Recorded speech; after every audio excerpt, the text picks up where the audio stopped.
দর্শক, একটা গুরুত্বপূর্ণ খবর এইমাত্র ব্রেকিং আকারে বিভিন্ন টেলিভিশন চ্যানেলে প্রচার করা হচ্ছে।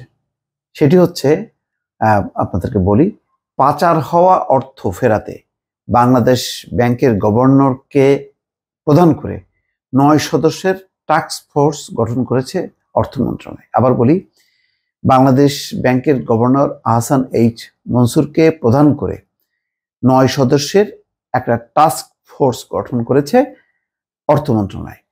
তার মূল উদ্দেশ্য হবে যে বাংলাদেশের বাইরে যে টাকা পাচার হয়ে গেছে সেই টাকা ফেরত আনা। বিভিন্ন সূত্র থেকে বলছে 9 লাখ কোটি টাকা পাচার হয়ে আছে এবং এই পাচার হওয়ার টাকা ফেরত পাঠানোর জন্য নানা উদ্যোগ আয়োজন চলছে। ডক্টর মোহাম্মদ ইউনূস এবার যে জাতিসংঘে তিনি বক্তৃতা দিতে গিয়েছিলেন, তখন বিভিন্ন দেশের যারা পশ্চিমা দেশ বিশেষ করে তাদের সঙ্গে কথা বলেছেন এবং সরাসরি, যেমন মার্কিন যুক্তরাষ্ট্রের পররাষ্ট্রমন্ত্রী অ্যান্থনি ব্লিংকেন তাকে বলেছে, তারা আশ্বাস দিয়েছে। অন্যান্য যে সমস্ত বিশ্বব্যাংক সহ অন্যান্য যারা যারা ছিল প্রত্যেকের কাছে বলেছে যে আমরা যদি আমাদের পাচার টাকাটা ফেরত আনতে পারি, সেই ফেরত টাকা হলে আমাদের যে সংকটটা, সেই সংকট আমরা অনেকখানি দূর করতে পারবো। এত বেশি বিদেশি কোনো সহায়তা লাগবে না। ডক্টর মোহাম্মদ ইউনূস এই অল্প সময়ের মধ্যে প্রায় 40টা দেশের সরকার, রাষ্ট্রপ্রধান এবং বিভিন্ন সংস্থা প্রধানের সঙ্গে বৈঠক করেছেন। সবার কাছেই একই কথা বলেছেন যে বাংলাদেশে গত 15 বছর ব্যাপক লুটপাট হয়েছে এবং জনগণের, বাংলাদেশের জনগণের, মানুষের কষ্টার্জিত যে অর্থ, সেই অর্থ শেখ হাসিনার সময় সেই সরকারের সহযোগিতায় তাদের মাফিয়ারা বিভিন্ন পশ্চিমা দেশে সেই টাকাগুলো জমা দিয়েছে বা জমা করেছে। তারা সম্পদ কিনেছে, ব্যাংকে রেখেছে, নানাভাবে বিনিয়োগ করেছে।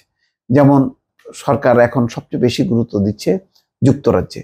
যুক্তরাজ্যে যে সাইফুজ্জামান চৌধুরী জাভেদ, এটি পরিষ্কার যে 350টা যে বাড়ির মালিক তিনি, এবং কিনেছেন, এবং 1 বছরে প্রায় 88-90টি বাড়ি কিনেছেন সর্বশেষ। এর থেকে প্রমাণ হয়েছে যে এই সাইফুজ্জামান চৌধুরী একটা গ্যাং, একটা গ্রুপকে লিড করছে। তার যেই সমর্থক বা তার সহযোগী সন্দেহ করা হচ্ছে শেখ হাসিনার পরিবারকে, যেখানে শেখ রেহানা, টিউলিপ তারা যুক্ত। শেখ হাসিনার অর্থ ওই সাইফুজ্জামান চৌধুরীর মাধ্যমে লন্ডনে বিনিয়োগ হয়েছে। সুতরাং ওই বিষয়গুলো নিয়ে তারা যুক্তরাজ্যে টিআইবিও চিঠি দিয়েছে, কথা বলেছে এবং যুক্তরাজ্য এখন তদন্ত শুরু করেছে। এমনকি আফসানা বেগম পার্লামেন্টে তিনি বলেছেন যে বাংলাদেশের সম্পদ জব্দ করে বাংলাদেশে ফেরত দেওয়া হোক। তো তার মানে হচ্ছে ব্রিটিশ পার্লামেন্টের ভেতর থেকে এই দাবি উঠেছে, তারপরে বাইরে থেকেও সেখানে তাদের যে পররাষ্ট্র মন্ত্রণালয়, অর্থ মন্ত্রণালয়, তারাও বলেছে তারা এই বিষয়ে পদক্ষেপ নেবে। তো সেই পদক্ষেপগুলো, যুক্তরাজ্যের পদক্ষেপ, যুক্তরাষ্ট্রের পদক্ষেপ, তারপরে অন্যান্য সুইজারল্যান্ড সহ অন্যান্য যে সমস্ত জায়গাগুলোতে সেই পাচার অর্থ ফেরত পাঠানোর একটি খুবই দুরূহ কাজ, সেই কাজটি স্পেশালি সমন্বয় করার জন্য, তদারকি করার জন্য একটা অর্থ মন্ত্রণালয় একটা কমিটি করে দিল, যার প্রধান হচ্ছে আহসান এইচ মনসুর, যিনি গত প্রায় 2 মাস ধরে বিরাম চেষ্টা চালিয়ে যাচ্ছেন এবং এস আলম সহ বিভিন্ন তাদের হাতে যে সমস্ত ব্যাংকগুলো ছিল সেই ব্যাংকগুলো অবমুক্ত করেছে।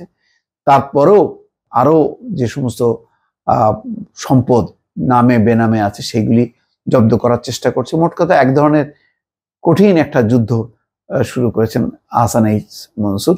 এখন বিদেশে এই অর্থগুলি যদি আস্তে আস্তে আনা যায়, তাহলে একদিকে আমাদের যেমন আর্থিক সংকটটা অনেকখানি কাটবে, অন্যদিকে কারা বিদেশে টাকা পাচার করেছে তাদের মুখোশগুলিও উন্মোচিত হবে এবং দেশের মানুষ, বিশ্ব দেখতে পারবে যে গত 15 বছরে আসলে একটি উন্নয়নের কথা বলে কি পরিমাণ লুটপাট হয়েছে, যেই লুটের টাকা বাংলাদেশের থেকে চলে গেছে বহির্বিশ্বে। দর্শক, ভালো থাকবেন। আল্লাহ হাফেজ।